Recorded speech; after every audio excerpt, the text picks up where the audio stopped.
అందరికీ నమస్కారం. గ్రూప్ 2 పరీక్షాంశాల లోపల సైన్స్ అండ్ టెక్నాలజీలో భాగంగా టెక్నాలజీకి అంతటికి వెన్నుముకైనటువంటి కంప్యూటర్స్కు సంబంధించినటువంటి అంశాలను పరిశీలన చేద్దాం. ప్రధానంగా కంప్యూటర్స్ అనేవి ఈ రోజుల్లో ప్రతి వ్యక్తి యొక్క దైనందిన జీవితాల్లో క్రియాశీలమైనటువంటి పాత్ర పోషిస్తున్నటువంటి సందర్భాన్ని మనం గమనించవచ్చు. అయితే కంప్యూటర్ యొక్క వినియోగంలో ప్రయోజనాలు ఎన్నున్నాయో దుర్వినియోగం చేస్తే నష్టాలు కూడా అన్నీ ఉన్నాయన్న సంగతి ఇక్కడ ప్రస్తావించవలసినటువంటి ముఖ్యమైనటువంటి అంశం. ఈ పాఠ్యాంశం లోపల బిట్లు వచ్చేటటువంటి ఏరియాలు, ప్రశ్నల సరళి యొక్క కాఠిన్యత స్థాయిని తగ్గించేటటువంటి ప్రయత్నాలు, అదేవిధంగా మిత్రులకు అవేర్నెస్ కోసం కూడా ఈ పాఠ్యాంశాన్ని ఉపయోగించుకోవచ్చు. మనకున్నటువంటి ఈ అవేర్నెస్నే మన తోటివారికి, మన సమాజ సభ్యులకు గనక అందిస్తే ప్రతి ఒక్కరూ కూడా ఈ విషయాల్లో అవేర్నెస్ పెంచుకొని దానిని సద్వినియోగం చేసుకునే బాటలో తద్వారా తమ యొక్క ప్రయోజనాల్ని నెరవేర్చుకునేటటువంటి పరిస్థితులు మనం ఇక్కడ గమనించవచ్చు. ప్రధానంగా ప్రపంచ దేశాలన్నిట్లలో అభివృద్ధి చెందిన దేశాలు, అదేవిధంగా అభివృద్ధి చెందుతున్నటువంటి దేశాలలో కంప్యూటర్తో ప్రయోజనాలు ఎన్నున్నాయో అంతకు సమాన సంఖ్యలో దుష్ఫలితాలు కూడా కనపడుతున్నటువంటి పరిస్థితులు మనం ఇక్కడ చూసుకోవచ్చు. ఆఖరికి విడాకుల విషయంలో కూడా ఈ కంప్యూటర్ యొక్క వినియోగం అధికంగా కావడం అనేటటువంటి ముఖ్య కారణాన్ని కూడా మనం ఇక్కడ పరిశీలించవచ్చు. ప్రధానంగా కంప్యూటర్ విషయం గురించి పరిశీలిస్తే ఇది ఒక ఎలక్ట్రానిక్ మరియు మెకానికల్ డివైస్. ప్రస్తుతము దైనందిన జీవితంలో కంప్యూటర్ లేనిది ఏ పని జరగరనే స్థితికి మానవుడు చేరుకున్నాడు. అనగా తనకు కావలసినటువంటి సమాచారాన్ని భద్రపరచడము, అదేవిధంగా తనకు కావాల్సినటువంటి రిమైండర్లను గుర్తుపెట్టుకోవాల్సింది బదులుగా కంప్యూటర్లో నిక్షిప్తం చేసుకోవాల్సినటువంటి పరిస్థితులను, మరియు తనకు ముఖ్యమైనటువంటి డాక్యుమెంట్లను స్కానింగ్ చేసుకొని కంప్యూటర్లలో భద్రపరుచుకునేటటువంటి అంశాలను కూడా మనం ఇక్కడ చూస్తూనే ఉన్నాం. అయితే ఈ కంప్యూటర్ని ప్రధానంగా పరిశీలించినట్లయితే దీంట్లో రెండు రకాలైనటువంటి పరికరాలు కనిపిస్తాయి. కంటికి కనిపించేటటువంటి కంప్యూటర్ యొక్క విడిభాగాలన్నింటినీ కూడా మనం హార్డ్వేర్గా భావిస్తాము. అదేవిధంగా కంటికి కనపడకుండా కంప్యూటర్ని పనిచేయించడానికి కంప్యూటర్కు అందివ్వబడినటువంటి సూచనల సమాహారము, లేకపోతే సెట్ ఆఫ్ ఇన్స్ట్రక్షన్స్ని మనం ఇక్కడ సాఫ్ట్వేర్ లేదా ఆపరేటింగ్ సిస్టమ్గా మనం భావించవచ్చు. కంప్యూటర్కి ప్రధానంగా రెండు భాగాలు ఉంటాయి. కంటికి కనిపించేదంతా ఒక భాగం కింద తీసుకుంటే, కంటికి కనిపించినటువంటి ఈ సూచనల సమాహారము లేదా సెట్ ఆఫ్ ఇన్స్ట్రక్షన్స్, దీన్ని మనం ఆపరేటింగ్ సిస్టమ్గా భావిస్తాము. దీనిని సాఫ్ట్వేర్గా పరిగణిస్తాము. అదేవిధంగా కంటికి కనిపించే విడిభాగాలన్నింటినీ కూడా హార్డ్వేర్గా మనం పరిగణిస్తాం. హార్డ్వేర్కి సంబంధించి రెండు రకాలైనటువంటి హార్డ్వేర్ పరికరాలను మనం ఇక్కడ గమనించవచ్చు. ఒకటి కంప్యూటర్కి దత్తాంశాన్ని అందించడానికి వినియోగించుకుంటే, ఇంకొకటి కంప్యూటర్ నుంచి కావలసిన దత్తాంశాన్ని మనం తీసుకోవడానికి లేదా రిసీవ్ చేసుకోవడానికి వాడేటటువంటి పరికరాలుగా చూడవచ్చు. అనగా డేటాని కంప్యూటర్కి అందించేటటువంటివి ఇన్పుట్ డివైజెస్ లేదా ఇన్పుట్ పరికరాలుగా మనం భావిస్తాం. ఇన్పుట్ పరికరాల యొక్క ప్రధానమైనటువంటి ఉద్దేశం ఏమిటంటే, మనకు కావలసినటువంటి సమాచారాన్ని పొందడానికి లేదా మనకు కావలసినటువంటి సేవలను చేయడానికి కంప్యూటర్కి మనం ఇచ్చేటటువంటి సూచనలనే మనం ఇక్కడ ఇన్పుట్గా భావిస్తాము. ఈ విధంగా ఇన్పుట్ ఇచ్చేటటువంటి పరికరాలన్నింటినీ కూడా ఇన్పుట్ పరికరాలుగా మనం భావిస్తాము. తర్వాత కంప్యూటర్ నుంచి మనకు కావలసినటువంటి డేటా లేదా దత్తాంశమును పొందడానికి గాను అనుకూలమైనటువంటివే అవుట్పుట్ పరికరాలు లేదా అవుట్పుట్ డివైజెస్. ప్రధానంగా హార్డ్వేరు ఇన్పుట్ పరికరాలు లేదా ఇన్పుట్ డివైజెస్, అవుట్పుట్ పరికరాలు దీన్నే అవుట్పుట్ డివైజెస్గా మనం భావిస్తాం. ప్రధానమైనటువంటి ఇన్పుట్ పరికరంగా లేదా ఇన్పుట్ డివైజెస్గా మనం కీబోర్డుని ప్రస్తావించవచ్చు. దీని తర్వాత మరొక ఇన్పుట్ పరికరంగా బార్కోడ్ రీడర్ని మనం పరిగణించవచ్చు. ప్రస్తుతము ఈ మోర్ హెరిటేజ్ వంటి కొన్ని అవుట్లెట్ సెంటర్స్లలో వస్తువుల యొక్క ధరను, వాటి యొక్క క్వాంటిటీని పరిశీలించడానికి గాను బార్కోడ్ రీడర్లను మనం విరిగా ఉపయోగిస్తున్నటువంటి అంశాలు మనం చూడవచ్చు. బార్కోడ్ రీడర్ అనగా వస్తువు యొక్క సమగ్ర సమాచారాన్ని నిలువు గీతలలో నుంచి సంగ్రహించి మనకు తెలియజేసేటటువంటి పరికరాన్ని బార్కోడ్ రీడర్గా అంటాం. ఇది మనకు దైనందిన జీవితంలో ఎన్నో సందర్భాలలో మనం మల్టీ స్టోర్డ్ అవుట్లెట్స్లలో కనిపిస్తున్నటువంటి దాఖలాలు మనం చూడవచ్చు. దీని తర్వాత మరొకటి ఆప్టికల్ మార్క్ రీడర్, OMR అంటాం దీన్ని. కాంపిటేటివ్ పరీక్షార్థులకు ఇటువంటి ఆప్టికల్ మార్క్ రీడర్ ద్వారా చదవగలిగేటటువంటి ఈ OMR షీట్లను అందించి వాటిలలో ప్రశ్నల యొక్క సమాధానాలను దిద్దించడం ద్వారా లేదా నిక్షిప్తం చేయించడం ద్వారా సులభంగా, త్వరితగతిన, వేగంగా ఖచ్చితంగా వారి యొక్క నైపుణ్యాలను మనం గణించవచ్చు. దీనికోసం మనం వాడేటటువంటిదే OMR ఆప్టికల్ మార్క్ రీడర్గా మనం చెప్పవచ్చు. తర్వాత ఇంకొకటి ఇన్పుట్ పరికరంగా మనం చూడవలసి వస్తే బ్యాంకులకు సంబంధించినటువంటి చెక్కుల అడుగు భాగంలో ప్రత్యేకమైన ఇంకుతో ఉబ్బెత్తుగా ఉండేటటువంటి అక్షరాలతో ఒక రకమైనటువంటి ఇంకుతో రాస్తారు. దీనినే మ్యాగ్నెటిక్ ఇంక్ క్యారెక్టర్ రికగ్నిషన్ సాఫ్ట్వేర్గా మనం ఇక్కడ భావిస్తాం. మ్యాగ్నెటిక్ ఇంక్ క్యారెక్టర్ రికగ్నిషన్ సాఫ్ట్వేర్ ఇది ప్రధానంగా బ్యాంకుల యొక్క చెక్లకు సంబంధించినటువంటి డేటాను మనకు అందించడానికి గాను సహాయపడుతుంది. దీన్నే MECRగా దీన్ని మనం భావించవచ్చు. తర్వాత OCR ఆప్టికల్ క్యారెక్టర్ రీడర్ అనేది మరొక ఇన్పుట్ పరికరంగా మనం భావించవచ్చు.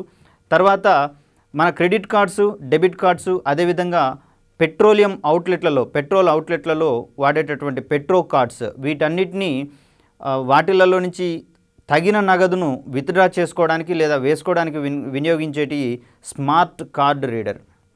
ఈ స్మార్ట్ కార్డ్ రీడర్ని కూడా మనం ఇన్పుట్ పరికరంగా మనం భావించవచ్చు.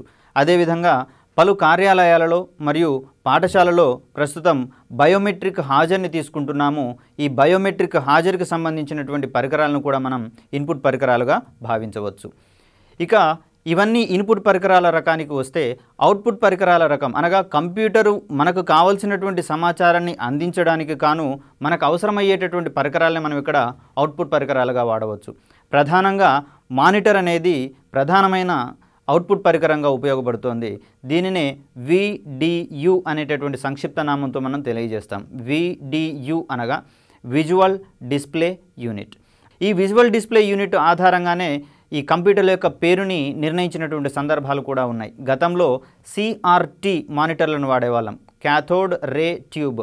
ఈ మానిటరు కొంచెం పరిమాణంలో పెద్దగా ఉండేది, కానీ స్పష్టమైనటువంటి అక్షరాలని మరియు చిత్రాలను చూపించగలిగేది. ప్రస్తుతం వచ్చినటువంటి మానిటర్ల యొక్క క్రమం మారిపోయింది. వీటిని డెస్క్టాప్ మానిటర్లు అంటున్నాము. దీంట్లో ప్రధానంగా LCD మరియు LED అనేటటువంటి మానిటర్లు, అదేవిధంగా ఈ మధ్య కాలంలో వస్తున్నటువంటి ప్లాస్మా మానిటర్లను కూడా మనం ఇక్కడ చెప్పుకోవచ్చు. LCD మానిటర్ల విషయానికి వస్తే లిక్విడ్ క్రిస్టల్ డిస్ప్లేగా దీన్ని మనం చెప్పవచ్చు. అదేవిధంగా LED విషయానికి వస్తే లైట్ ఎమిటింగ్ డయోడ్గా మనం ఇక్కడ చెప్పవచ్చు. ఈ పరిజ్ఞానం ఆధారంగా ఒకప్పుడు ఉన్నటువంటి CRT మానిటర్లను ప్రస్తుతం ఉన్నటువంటి ఈ LCD మరియు LED మానిటర్లు వాటి యొక్క స్థానాన్ని ఆక్రమించుకున్నను. ప్రస్తుతము ఈ ఎంటర్టైన్మెంట్ విభాగాల్లో మరియు ఫోటోగ్రఫీ లేదా ఫోటో స్టూడియోలలో ఇంకా CRT ట్యూబ్లనే వాడుతున్నటువంటి CRT మానిటర్లనే వాడుతున్నటువంటి పరిస్థితులను మనం గమనించవచ్చు. దీనికి ప్రధాన కారణం LCD మరియు LEDలలో చిత్రాల యొక్క రంగుల నాణ్యత అనేది వాటిలో అంత అక్యురేట్గా తెలియదు. కేవలం CRT మానిటర్లలో మాత్రమే ఇటువంటి అక్యురసీ అనేది మనకు కనిపిస్తుంది. తర్వాత ప్రింటర్ అనేది మనకు ప్రధానమైనటువంటి అవుట్పుట్ పరికరం. ఒకప్పుడు డాట్ మ్యాట్రిక్స్ ప్రింటర్ అని చెప్పి వాటితో ఈ అవుట్పుట్ పరికరంగా దాన్ని వాడేవాళ్ళం. మనకు కావాల్సినటువంటి అవుట్పుట్ మొత్తాన్ని ప్రింటబుల్ పేజెస్లలో పేజీలలో ప్రింట్ చేయడానికి వాడేటటువంటి పరికరంగా డాట్ మ్యాట్రిక్స్ ప్రింటర్ తొలినాళ్ళలో చాలా పెద్ద సైజు విప్లవాలనే తీసుకొని వచ్చింది. అయితే దీని ద్వారా పనిచేసేటప్పుడు అధిక మొత్తంలో శబ్దం రావడం మరియు పని యొక్క వేగం అనేది తక్కువ కావడం వల్ల ఇవి క్రమక్రమంగా వాటి యొక్క ఉనికిని కోల్పోయే పరిస్థితికి వచ్చింది. అయితే ఇప్పటికీ బస్ స్టాండ్లలో కానివ్వండి, రిజర్వేషన్ కౌంటర్లలో కానివ్వండి, ఇట్లాంటివే కనపడుతున్నటువంటి దాఖలాలు ఉన్నాయి. ప్రస్తుతం వీటికి బదులుగా ఇంక్ జెట్ ప్రింటర్స్ మరియు లేజర్ ప్రింటర్స్ అనేవి ఈ డాట్ మ్యాట్రిక్స్ ప్రింటర్స్ యొక్క స్థానాన్ని భర్తీ చేసి ప్రింటింగ్ యొక్క నాణ్యతను పెంచడంతో పాటుగా ప్రింటింగ్ యొక్క వేగాన్ని కూడా పెంచినటువంటి పరిస్థితిని మనం ఇక్కడ చూడవచ్చు. తర్వాత అవుట్పుట్ పరికరంగా మరొకదాన్ని గమనిస్తే ప్రొజెక్టర్ అనేది ఇక్కడ మనకు బహుళ ప్రయోజనకారిగా ఉంటుంది. ఒకవేళ మానిటర్ లేకపోయినా పర్వాలేదు, ప్రొజెక్టర్ తోటే మనం కంప్యూటర్కి సంబంధించినటువంటి పనులన్నింటినీ చేసుకోగల పరిస్థితులలో మనం ఈరోజు ప్రొజెక్టర్లను వాడుకుంటున్నాం. ప్రొజెక్టర్ల సహాయంతో చిత్రాలను అధిక నాణ్యతతోటి మనం తెర మీద ప్రతిబింబించవచ్చు. అదేవిధంగా చిత్రాలను చూడడానికి కానీ, డాక్యుమెంటరీని ప్రిపేర్ చేయడానికి కానీ, తర్వాత కావాల్సినటువంటి అవుట్పుట్ని పొందడానికి కానీ ప్రొజెక్టర్లు కూడా మంచి కీలక పరిస్థితులలో ఉపయోగపడుతున్నాయి. ఇక మనకు దైనందిన జీవితంలో వాడుతున్నటువంటి ఈ కంప్యూటర్లు అందరికీ ఒకే రకంగా ఉపయోగపడతాయా అంటే ఖచ్చితంగా లేదనే చెప్పవచ్చు. ఉపయోగం ఆధారంగా వివిధ రకాలైనటువంటి కంప్యూటర్లు మనకు అందుబాటులో ఉన్నాయి. దీంట్లో మొదటి రకంగా చెప్పాల్సి వస్తే మైక్రో కంప్యూటర్ లేదా సూక్ష్మ కంప్యూటర్ అని చెప్పవచ్చు. మొదటిది మైక్రో కంప్యూటర్ లేదా సూక్ష్మ కంప్యూటర్. ప్రస్తుతం గృహ అవసరాలకు, కళాశాలల అవసరాలకు ఇట్లాంటి వాటికి వాడుతున్నటువంటి కంప్యూటర్గా ప్రధానంగా మైక్రో కంప్యూటర్ని చెప్పవచ్చు. దీనిని మనం పర్సనల్ కంప్యూటర్ లేదా పీసీగా కూడా మనం వ్యవహరిస్తున్నాం. పీసీ కంప్యూటర్ అంటే సాధారణ మానవ అవసరాలకు వినియోగించేటటువంటి మైక్రో కంప్యూటర్ యొక్క రకంగా మనం పర్సనల్ కంప్యూటర్ని భావించవచ్చు. ఈ పర్సనల్ కంప్యూటర్ని రకరకాల నామాలతో పిలుస్తున్నాం. ఏ పేరుతో పిలిచినా కూడా వాటి యొక్క మౌలిక ఉద్దేశం అది మైక్రో కంప్యూటర్ రకానికి చెందిందనే విషయాన్ని గుర్తుంచుకోవాలి. దీంట్లో ప్రధానంగా డెస్క్టాప్ కంప్యూటర్ అని చెప్పి, తర్వాత నోట్బుక్ లేదా అల్ట్రా బుక్గా వాడుతున్నటువంటి ఈ పామ్ టాప్ లేదా ల్యాప్టాప్లు అనే వాటిని కూడా మైక్రో కంప్యూటర్లుగానే మనం భావించాల్సి వస్తుంది. ఈ స్మార్ట్ ఫోన్స్ను కూడా మనం మైక్రో కంప్యూటర్ యొక్క ప్రత్యామ్నాయంగా మనం ఇక్కడ భావించవలసి వస్తుంది. ఇంట్లో ఉన్నటువంటి కంప్యూటర్తో చేసేటటువంటి పనులన్నింటినీ కూడా దాదాపుగా మనం బయట ఉన్నప్పుడు, అవుట్డోర్లో ఉన్నప్పుడు మనకు సంబంధించినటువంటి ఈ స్మార్ట్ ఫోన్ల సహాయంతో చక్కదిద్దుకోవచ్చు. కాబట్టి ఈ స్మార్ట్ ఫోన్లను కూడా మనం ఈ మైక్రో కంప్యూటర్స్ యొక్క ఆల్టర్నేట్గా మనం భావించవచ్చు. తదుపరి బిజినెస్ వ్యవహారాలకు సంబంధించినటువంటి కంప్యూటర్ల యొక్క రకం వేరే విధంగా ఉంటుంది. వాటిని మెయిన్ ఫ్రేమ్ కంప్యూటర్స్ అంటాం. ఈ మెయిన్ ఫ్రేమ్ కంప్యూటర్స్ ప్రధానంగా బిజినెస్, వ్యాపార, వాణిజ్య రంగాల వారికి వెన్నుముకగా పనికొచ్చేటటువంటి కంప్యూటర్లు ఈ మెయిన్ ఫ్రేమ్ కంప్యూటర్స్. దీంట్లో ప్రధానంగా యూనివాక్ అని, IBM 370 అనేటటువంటి రకాలను మనం వీటికి ఉదాహరణలుగా చెప్పవచ్చు. మెయిన్ ఫ్రేమ్ కంప్యూటర్స్ కేవలం బిజినెస్ మరియు ఇతర వాణిజ్య కార్యకలాపాల కోసం వాడేటటువంటి, అధికంగా వాడేటటువంటి కంప్యూటరు మెయిన్ ఫ్రేమ్ కంప్యూటర్. దీని తర్వాత వచ్చేటటువంటిది మినీ కంప్యూటర్. ఈ మినీ కంప్యూటర్లో కంప్యూటర్ ఎయిడెడ్ డిజైన్ వంటి ఆటోమొబైల్ రంగానికి సంబంధించినటువంటి ఇతర అవసరాలకు సంబంధించినటువంటి అంశాల ఆధారంగా పనిచేసేటటువంటి కంప్యూటర్లను మినీ కంప్యూటర్లు అంటాం. ఇవి మెయిన్లీ క్యాడ్ వంటి పనులకు, కంప్యూటర్ ఎయిడెడ్ డిజైన్ వంటి పనులకు ఉపయోగిస్తున్నటువంటి దాఖలాలు మనం ఇక్కడ ప్రస్తుతం చూడవచ్చు. తర్వాత ఈ మినీ కంప్యూటర్లను ప్రస్తుతం సర్వర్లుగా కూడా వాడుతున్నాం. సర్వర్లు అనగా ఉన్నటువంటి మిగిలిన కంప్యూటర్లకు కనెక్ట్ చేస్తూ వాటికి కావాల్సినటువంటి సమాచారాన్ని అందించేటటువంటి హోస్ట్ కంప్యూటర్ని మనం ఇక్కడ సర్వర్గా భావించవచ్చు. CAD వంటి పనులలోనూ అదేవిధంగా సర్వర్లుగా వాడుతున్నటువంటి కంప్యూటరు ఏ రకానికి చెందింది అంటే మినీ కంప్యూటర్గా మనం ఇక్కడ భావించుకోవాలి. దీనికి ఒక ఉదాహరణగా IBM కంపెనీ వారు తయారు చేసినటువంటి IBM 17 అనేటటువంటి కంప్యూటర్ని మనం మినీ కంప్యూటర్కు ఉదాహరణగా చెప్పవచ్చు. ఇక వీటన్నిటినీ మించి అత్యధిక వేగము, అత్యధిక సమాచారాన్ని నిల్వ చేసుకోవడం, అత్యధిక ప్రాసెసింగ్ సామర్థ్యాన్ని కలిగి ఉన్నటువంటి సూపర్ కంప్యూటర్ మరొక రకంగా చెందిందిగా మనం ఇక్కడ భావించవచ్చు. ప్రధానంగా ఈ సూపర్ కంప్యూటర్ అనేది ప్యారలల్ కంప్యూటింగ్ లేదా సమాంతర గణన అనే అంశం ఆధారంగా సూపర్ కంప్యూటర్లు పనిచేస్తాయనే విషయాన్ని మనం ఇక్కడ గుర్తుంచుకోవాలి. ఇవి వాతావరణ పరిశీలనలు, తర్వాత అణు సంబంధ కార్యకలాపాలలో, అదేవిధంగా విమానయానానికి సంబంధించి వీటన్నిటిని నిక్షిప్తం చేసుకొని ప్రాసెస్ చేస్తూ ఎనలైజ్ చేస్తూ సంబంధిత వ్యవస్థలను అలర్ట్ చేసేటటువంటి కంప్యూటర్గా మనం ఇక్కడ సూపర్ కంప్యూటర్ని భావించవచ్చు. ఈ సూపర్ కంప్యూటర్ల యొక్క వేగాన్ని ఫ్లాప్స్లలో కొలుస్తాం. సూపర్ కంప్యూటర్ల యొక్క వేగాన్ని ఫ్లాప్స్లలో కొలుస్తాము. ఫ్లాప్స్ అనగా floating point operations per second.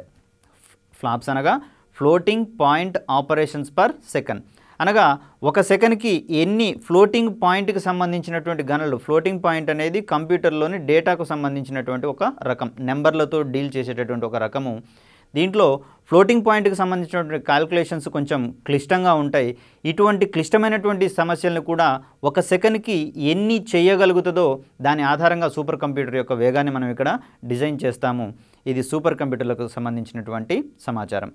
ప్రధానంగా ప్రపంచంలో మొట్టమొదటి కంప్యూటర్ గురించి కనుక మనం చెప్పుకోవాల్సి వస్తే Z1 అనేటటువంటి కంప్యూటర్ని ప్రపంచపు మొట్టమొదటి కంప్యూటర్గా మనం పేర్కొనాల్సి వస్తుంది. అదేవిధంగా భారత్లో తయారైనటువంటి మొట్టమొదటి కంప్యూటర్ని కనుక మనం పరిశీలిస్తే సిద్ధార్థ అనేది భారతదేశపు మొట్టమొదటి కంప్యూటర్. తదుపరి సూపర్ కంప్యూటర్లకు విషయానికి వస్తే సేమ్యూర్ క్రే అనేవాడు తయారు చేసినటువంటి క్రే 1 అనేటటువంటి సూపర్ కంప్యూటర్ను ప్రపంచంలోనే మొట్టమొదటి సూపర్ కంప్యూటర్గా పరిగణిస్తారు. దీన్ని తయారు చేసిన వాడు సేమ్యూర్ క్రే. తయారు చేయబడినటువంటి సూపర్ కంప్యూటర్ పేరు క్రే 1. తర్వాత అదేవిధంగా భారత్లోని సూపర్ కంప్యూటర్లను సిడాక్, పూణేలో ఉంటుంది. ఇది పూణేలో ఉన్నటువంటి సిడాక్ అనేటటువంటి సంస్థ భారత్లో సూపర్ కంప్యూటర్ల తయారీని మొట్టమొదటిగా చేపట్టినటువంటి సంస్థ. Centre for development in advanced computing అనేటటువంటి ఈ సంస్థ తయారు చేసినటువంటి మొట్టమొదటి సూపర్ కంప్యూటర్ పేరు పరం 8000. పరం 8000 అనగా ఏమిటి అనేటటువంటి ప్రశ్న కనుక కనిపిస్తే ఇది భారతదేశంలోని మొట్టమొదటి సూపర్ కంప్యూటర్గా మనం పరిగణించవచ్చు. అదేవిధంగా మరికొన్ని రకాలైనటువంటి కంప్యూటర్లను కనుక మనం పరిశీలిస్తే పీడనము మరియు ఉష్ణోగ్రతకు సంబంధించినటువంటి ఈ ప్రయోగశాల మరియు రీసెర్చ్ రంగాలలో ఉండేటటువంటి అంశాలను ప్రాసెస్ చేయడానికి ఉపయోగపడేటటువంటి కంప్యూటర్లుగా మనం అనలాగ్ కంప్యూటర్లను పేర్కొనవచ్చు. అనలాగ్ కంప్యూటర్లు అనేవి పీడనము మరియు ఉష్ణోగ్రతకు సంబంధించినటువంటి విలువలను డిజిటల్ సిగ్నల్స్ రూపంలోకి మార్చి ప్రాసెస్ చేసేటటువంటి కంప్యూటర్లుగా వీటిని మనం భావించవచ్చు. ఇవి అనలాగ్ కంప్యూటర్లు. తర్వాత కంప్యూటర్ పరిభాషలో 0 అండ్ 1 అనేటటువంటి అంకెలకు చాలా ప్రాధాన్యత ఉంది. వీటిని బైనరీ డిజిట్స్గా మనం భావించవచ్చు. ఒక్కొక్క డిజిట్ని ఒక్కొక్క బిట్గా మనం వ్యవహరిస్తాము. 0 అండ్ 1 అనేటటువంటి ఈ డిజిటల్ బిట్స్ లేదా బైనరీ డిజిట్స్ తోటి ప్రాసెస్ చేసేటటువంటి కంప్యూటర్లను మనం డిజిటల్ కంప్యూటర్లుగా భావిస్తాము. ప్రస్తుతం మనం వాడుతున్నటువంటి కంప్యూటర్లు మొత్తం పర్సనల్ కంప్యూటర్స్ అన్నీ కూడా డిజిటల్ కంప్యూటర్ల రకానికి చెందినవిగా మనం భావించవచ్చు. 0 అండ్ 1ని కంప్యూటర్ పరిభాషలో బైనరీ డిజిట్స్గా పేర్కొంటాము. 0ని కానీ 1ని కానీ వ్యక్తిగతంగా పరిశీలించినట్లయితే వాటిని బిట్స్గా పరిగణిస్తాము. ఒక్కొక్కటి ఒక్కొక్క బిట్. బిట్ అనగా 0 కానీ 1 కానీ ఏదైనా సరే బిట్గానే మనం పరిశీలించాల్సి వస్తుంది. వీటితో సంబంధించినటువంటి సంఖ్యల యొక్క సమాహారాన్ని మనం బైనరీ నెంబర్స్, బైనరీ డిజిట్స్గా మనం ఇక్కడ పరిగణించవచ్చు. ఈ అనలాగ్ కంప్యూటర్ల యొక్క లక్షణాలు మరియు డిజిటల్ కంప్యూటర్ల యొక్క లక్షణాలను కలగలిపినటువంటి కంప్యూటర్లను హైబ్రిడ్ కంప్యూటర్లుగా మనం ఇక్కడ భావించవచ్చు. ప్రస్తుతము హైబ్రిడ్ కంప్యూటర్ల యొక్క వినియోగము వైద్య రంగంలో అత్యధికంగా ఉందన్నటువంటి విషయాన్ని మనం ఇక్కడ గుర్తుంచుకోవాలి. హైబ్రిడ్ కంప్యూటర్లు వైద్య రంగంలో ఈసీజీ మరియు డయాలసిస్ విభాగాల్లో వాడుతున్నటువంటి విషయాన్ని మనం ఇక్కడ గుర్తుంచుకోవాలి. హైబ్రిడ్ కంప్యూటర్లు అనగా అనలాగ్ కంప్యూటర్ల యొక్క లక్షణాలు మరియు డిజిటల్ కంప్యూటర్ల యొక్క లక్షణాలను మేలు కలయికగా మనం ఇక్కడ హైబ్రిడ్ కంప్యూటర్లను మనం భావించవచ్చు. ఇంత క్రితమే మనం 0 అండ్ 1లను బైనరీ డిజిట్స్గా, బిట్స్గా మనం నేర్చుకున్నాము. ఈ 0 అండ్ 1ల ఆధారంగానే కంప్యూటర్కు సంబంధించినటువంటి టెర్మినాలజీ మొత్తం ఆధారపడి ఉంటుంది. ఇటువంటి 8 బిట్లు గనక కలిస్తే దాన్ని మనం బైట్గా వ్యవహరిస్తాము. దీనిని 2 నిబుల్స్గా చూపిస్తాము. అనగా 4 బిట్ల యొక్క సమాహారాన్ని నిబుల్గా సూచిస్తాము. 8 బిట్లు కలిస్తే దాన్ని బైట్గా సూచిస్తాము. 8 బిట్లని బైట్గా, ఒక్కొక్క బైట్ని 2 నిబుల్స్గా మనం ఇక్కడ సూచించవచ్చు. తర్వాత కంప్యూటర్ల యొక్క మెమరీ యొక్క పరిమాణాలను లేదా ప్రమాణాలను మనం 2 to the power of 10 యొక్క మల్టిపుల్స్గా సూచిస్తాము. 2 to the power of అంటే 2 ఘాతాంకం 10 యొక్క మల్టిపుల్స్గా మనం సూచిస్తాము. 2 to the power of 10 యొక్క విలువ 1024 1024 కాబట్టి ఈ 1024 యొక్క గుణిజాలు లేదా మల్టిపుల్స్గా మనం కంప్యూటర్ యొక్క మెమరీ ప్రమాణాలను మనం ఇక్కడ సూచించవచ్చు.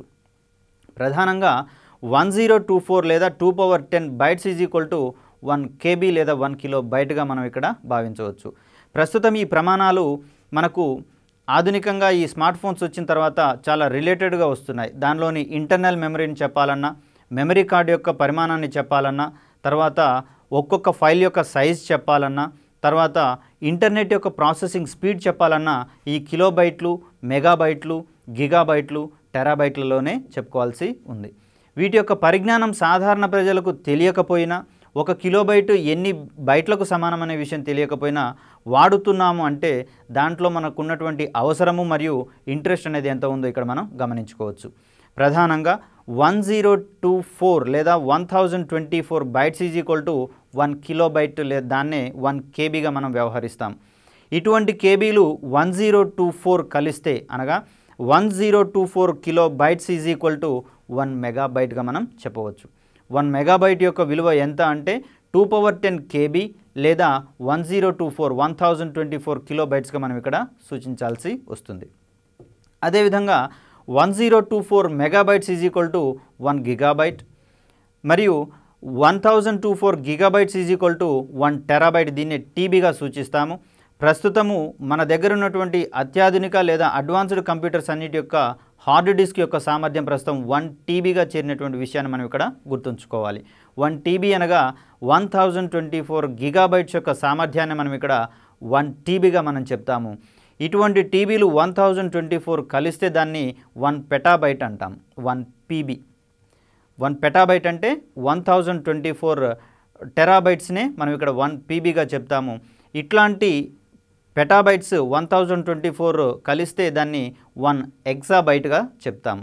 ఎక్సాబైట్ ఈబీ, పెటాబైట్ యొక్క అత్యున్నత ప్రమాణమే ఇక్కడ ఈబీగా చెప్తాం. 1 EB is equal to 1024 petabytes. అదేవిధంగా 1024 ఎక్సాబైట్స్ ఈజ్ ఈక్వల్ టు 1 జెటాబైట్. ప్రస్తుతం మనకు ఉన్నటువంటి అవసరాల ప్రకారము గిగాబైట్లతోటి మన స్మార్ట్ ఫోన్స్ నడుస్తున్నాయి ఆ మెమరీతోటి. తర్వాత కంప్యూటర్ల విషయానికి వస్తే టెరాబైట్ సామర్థ్యం వరకు మనం వినియోగించుకుంటున్నటువంటి అవకాశాలు మనం ఇక్కడ పరిశీలించవచ్చు. ప్రధానంగా KB, MB, GB, TB, PB, EB and ZB ఇవన్నీ కూడా కంప్యూటర్ల యొక్క మెమరీ ప్రమాణాలకు సంబంధించినటువంటి సంక్షిప్త సమాచారంగా మనం ఇక్కడ గుర్తు చేసుకోవాలి. తర్వాత ప్రస్తుతం ఉన్నటువంటి కంప్యూటర్ల యొక్క పితామహునిగా, ఫాదర్ ఆఫ్ కంప్యూటర్స్గా మనం బ్యాబేజ్ని తెలియజేస్తాం. ఈయన తయారు చేసినటువంటి అనలిటికల్ కంప్యూటరే మొట్టమొదటి కంప్యూటర్గా మనం ఇక్కడ పరిగణించవచ్చు. కంప్యూటర్లలో వాడేటటువంటి ప్రాసెసర్ యొక్క వేగాన్ని పెంచేటటువంటివి ఇంటిగ్రేటెడ్ చిప్స్. వీటిని తయారు చేసినటువంటి వ్యక్తులు జాన్ కిల్బీ మరియు రాబర్ట్ నోయిస్ అనేటటువంటి శాస్త్రవేత్తలు.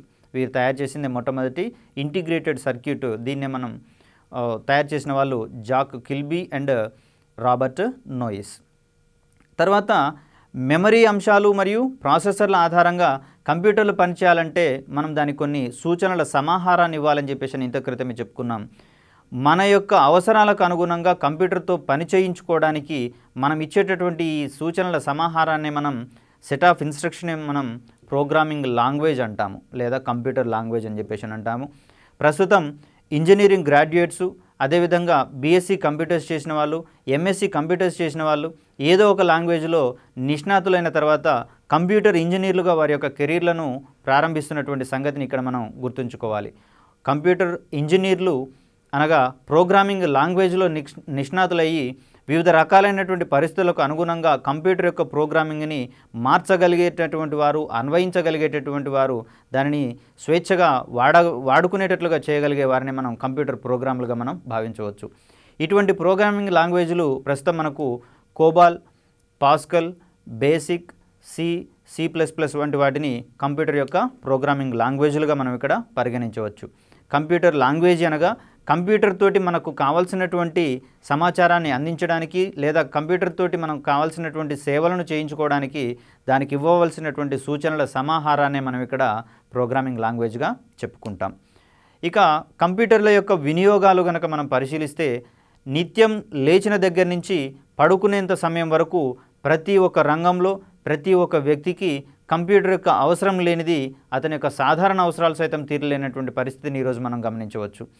ప్రధానంగా విద్యారంగానికి సంబంధించినటువంటి విషయాలను కనుక మనం చూస్తే మామూలు తెలివితేటలు గల పిల్లవాడికి సైతం సులువుగా నేర్చుకునేటటువంటి అంశాలను వీడియో లెసన్ల రూపంలో ప్రస్తుతం మనం తయారు చేస్తున్నటువంటి అంశాలను మనం గమనించవచ్చు. ప్రస్తుతం మీకు దగ్గరకు వచ్చేటటువంటి గ్రూప్ 2 పరీక్షా అభ్యర్థులకు సంబంధించినటువంటి పాఠ్యాంశాలు మొత్తం కూడా కెమెరాల ద్వారా షూట్ చేసి తర్వాత వాటిని డిజిటల్ సిగ్నల్లుగా, విద్యుదయస్కాంత తరంగాలుగా శాటిలైట్ ద్వారా ప్రసారం చేసి అక్కడి నుంచి కేబుల్ ఆపరేటర్ల ద్వారా మరియు అక్కడ వినియోగించడానికి కూడా అనువుగా మార్చుకోవడానికి కంప్యూటర్లే ప్రధాన పాత్ర పోషిస్తున్నటువంటి విషయాన్ని మనం ఇక్కడ గుర్తుపెట్టుకోవాలి. అదేవిధంగా ఈ ఆన్లైన్లోనే మనకు అవసరమైనటువంటి కోర్సులను అందించేటటువంటి సంస్థలు కూడా మనకి ఇక్కడ ఉన్నాయని చెప్పేసి అనే విషయాన్ని మనం ఇక్కడ గమనించుకోవచ్చు. అదేవిధంగా పోటీ పరీక్షార్థులకు అవసరమైనటువంటి పరీక్షా కేంద్రాలలో ఈ పేపర్ యొక్క వాడకాన్ని తగ్గించడానికి గాను ప్రస్తుతం మనకు కంప్యూటర్ అసిస్టెడ్ ఎగ్జామ్స్ అనేవి అందుబాటులో ఉన్నాయని చెప్పేసి గుర్తుంచుకోవాలి. ఇంత క్రితం తెలంగాణ గవర్నమెంట్ నిర్వహించినటువంటి టీఎస్పీఎస్సీ నిర్వహించినటువంటి ఇంజనీరింగ్ క్యాడర్ పరీక్షలలో ఎక్కువ భాగం ఇటువంటి కంప్యూటర్ల ద్వారా ఆన్లైన్ ఎగ్జామ్లు కండక్ట్ చేసినటువంటి పరిస్థితిని కూడా మనం ఇక్కడ గమనించుకోవచ్చు. ప్రధానంగా విద్యా సంబంధమైనటువంటి విషయాలలో కూడా కంప్యూటర్ల యొక్క సేవలు ఎనలేనివి. అదేవిధంగా పారిశ్రామిక రంగాన్ని గనక గమనిస్తే మ్యానుఫ్యాక్చరింగ్ ఇండస్ట్రీస్కి సంబంధించినటువంటి ఈ లోహ సంగ్రహణ శాస్త్రాలలో మరియు లోహాలను తయారు చేసేటటువంటి వాటిలలో ఆ ఫర్నేస్లలో ఉండేటటువంటి పీడనాన్ని మరియు ఉష్ణోగ్రతలను వ్యక్తులు గనక డైరెక్ట్గా పరిశీలించాల్సి వస్తే అటువంటి వేడి పరిస్థితులలో మనుషులు ఉండేటటువంటి అవకాశం ఉండదు. కాబట్టి కంప్యూటర్ల ద్వారా ఆయా పరిస్థితులను కూడా సులువుగా దాటవేస్తూ వాటిని కంట్రోల్ చేస్తున్నటువంటి పరిస్థితులను ఈరోజు మనం గమనించవచ్చు. అదేవిధంగా ఉత్పత్తి, వాటికి సంబంధించినటువంటి క్వాంటిటీ ఎంత ఉంది, వాటికి సంబంధించినటువంటి క్వాలిటీ ఏ విధంగా ఉంది, ఎవరికి ఎంతెంత పరిమాణంలో ఆర్డర్లను సప్లై చేయాలి, వాటిని పంపిణీ చేయడానికి ఏ ఏ సంస్థలను ఆశ్రయించాలి, ఏ ఏ లాజిస్టిక్స్ సంబంధించినటువంటి సంస్థల యొక్క సహాయము ఈ పంపిణీ కార్యక్రమాల్లో అవసరం అవుతాయి. తర్వాత దానికి సంబంధించినటువంటి ఇన్వాయిస్లు కానీ, అకౌంట్స్కు సంబంధించినటువంటి ట్రాన్సాక్షన్స్ కానీ పారిశ్రామిక రంగంలో అత్యధికంగా కంప్యూటర్ల ద్వారానే చేపడుతున్నామనే విషయాన్ని ఇక్కడ మనం గుర్తుంచుకోవాలి. మ్యానుఫ్యాక్చరింగ్ ఇండస్ట్రీలో ప్రధానమైనటువంటి ఆపరేషన్స్ అన్నిటికీ సంబంధించినటువంటి డెసిషన్స్ కూడా కంప్యూటర్ల ద్వారానే తీసుకుంటున్నటువంటి విషయాన్ని, తద్వారా ఆయా పరిస్థితులను చక్కదిద్దుతున్నటువంటి విషయాన్ని మనం ఇక్కడ గుర్తుంచుకోవచ్చు. అదేవిధంగా ఎంటర్టైన్మెంట్ విషయానికి వస్తే వినోద రంగంలో కంప్యూటర్ల ద్వారా ఈ డిజిటల్ గ్రాఫిక్స్ ద్వారా ఎటువంటి విప్లవాలను మనం చూస్తున్నామో ఈ మధ్యకాలంలో వచ్చినటువంటి చిత్రాల ద్వారా తెలుసుకోవచ్చు. ప్రధానంగా కార్టూన్ నెట్వర్క్ వంటి ఛానళ్లలో చూసినట్లయితే వాటి ప్రతి ఒక్క ప్రోగ్రాం వెనకాల కంప్యూటర్ల యొక్క పాత్ర ఉందనటంలో ఎటువంటి సందేహం లేదు. మెడిసిన్ రంగానికి వస్తే శస్త్రచికిత్సల్లో వైద్యులకు సహాయకారిగా ఉండేటందుకు గాను కంప్యూటర్లను వాడుతున్నటువంటి దాఖలాలు ఉన్నాయి. తర్వాత టెలిమెడిసిన్ వంటి రంగాలలో కూడా కంప్యూటర్ల ద్వారా ఈ అవసరమైనటువంటి రోగులకు అవసరమైనటువంటి మెడిసిన్ని సూచిస్తున్నటువంటి అంశాలను కూడా మనం ఇక్కడ చూసుకోవచ్చు. టెలిమెడిసిన్లో కూడా కంప్యూటర్ల యొక్క వినియోగం చాలా ఉంది. ప్రస్తుతము ఐటీ యొక్క వేగాన్ని, ఖచ్చితత్వాన్ని, పారదర్శకతను ప్రతి ఒక్క ప్రభుత్వం వినియోగించుకుంటూ తనకు సంబంధించినటువంటి ప్రభుత్వ శాఖలన్నింటినీ కూడా కంప్యూటర్ల ద్వారా అనుసంధానం చేస్తూ కేవలం హైదరాబాద్లోని హెడ్ ఆఫీస్లో ఉంటూ రిమోట్ ఏరియాలలో ఉన్నటువంటి ఆఫీసులలో ఏం జరుగుతుందనేటటువంటి విషయాలను కూడా ప్రభుత్వ అధికారులు కానివ్వండి, అధికార యంత్రాంగం కానివ్వండి పర్యవేక్షిస్తూ తద్వారా రిమోట్ ఏరియాల్లో ఉండేటటువంటి ప్రజలకు అవసరమైనటువంటి సేవల్ని త్వరితగతిన, స్వేచ్ఛగా, పారదర్శకంగా, నిష్పక్షపాతంగా తీసుకునేటటువంటి పరిస్థితులకు ఈ రోజున కంప్యూటర్లు ఎంతో ఉపయుక్తంగా ఉన్నాయనేటటువంటి విషయాన్ని మనం చూడవచ్చు.